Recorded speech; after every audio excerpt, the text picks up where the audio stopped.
I know sometimes it feels like losing weight and getting in shape is like mission impossible. But I'm here to remind you that with God, all things are possible. I'm Tamara Jackson, and this is Faith and Fitness.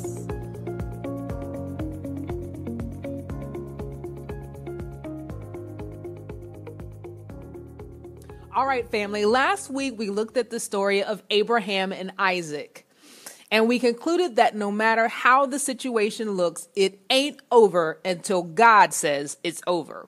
Well, this week, we continue our God is Able series by taking a look at another powerful scriptural account. This time, we go to the book of Job, chapter 2, verses 2 through 6, and we'll use the Voice translation. The Eternal One to the accuser. Where have you been? The accuser, roaming here and there, running about the earth and observing its inhabitants. The Eternal One. Well, have you looked into the man Job, my servant? He is unlike any other person on the whole earth, a very good man. His character spotless, his integrity unquestioned. In fact, he so believes in me that he seeks in all things to honor me and deliberately avoids evil in all of his affairs. And I have found him to be unswervingly committed, despite the fact that you provoked me to wreck him for no particular reason, to take away my protection and his prosperity. The accuser. Well, as they say, skin for skin, it's easy to be so pious in the face of such health. Surely a man will give what he has for the sake of his own life. So now extend your hand, afflict him, both bone and body, and he will curse you right to your face. Well, God does grant the accuser's request, and Job is infected with a painful skin disease from head to toe. So in the first attack, Job lost all of his possessions, his children, all but 4 servants. And you know, Job chapter 1, verse 20 through 22 tells us that after he heard the news, he had an unusual response. Job chooses to worship. But then the situation only gets worse. Satan comes back with more accusations, and Job ends up covered from head to toe with boils.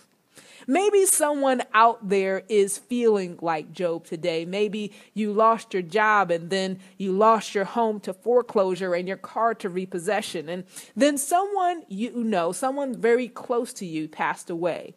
And then an unfavorable report from the doctor. But like Job, you've tried to be faithful. You've tried not to complain. You tried to keep worshiping. But in the back of your mind, you may be wondering, how is all of this going to turn out for me? Like Job, you've prayed and you've cried, and maybe you've gotten to that point as Job was in chapter 7, verse 20, when he asked God, "What have I done to you? Why have you made me your target?" Are there any why me's out there this afternoon?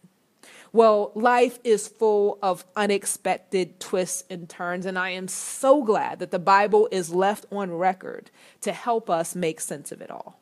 I believe that there are some powerful lessons that we can take away from Job's story. First, sometimes we don't reap what we sow. The text is clear. Job was not at fault. He was blameless. 2, even though we don't understand what is going on and life comes crashing down on us, we can still choose. Like Job, we can choose to continue to praise and to worship, or we can choose to start complaining. Third, we just can't have it both ways, family. The truth is that we reap what we don't sow, and the result isn't always bad. When we reap what we don't sow and benefit, we call that grace, and we're thankful. But when we reap what we don't sow and suffer, we cry foul and complain. We must always remember that God is still God, and he is still just. Lastly, and here's the good news, there's a reward on the other side. Job chapter 42 tells us that God blessed the last part of Job's life even more than the first part.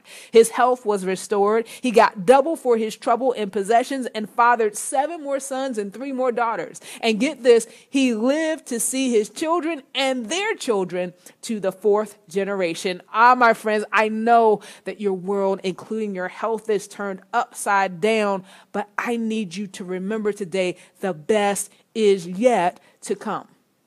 How do I know that?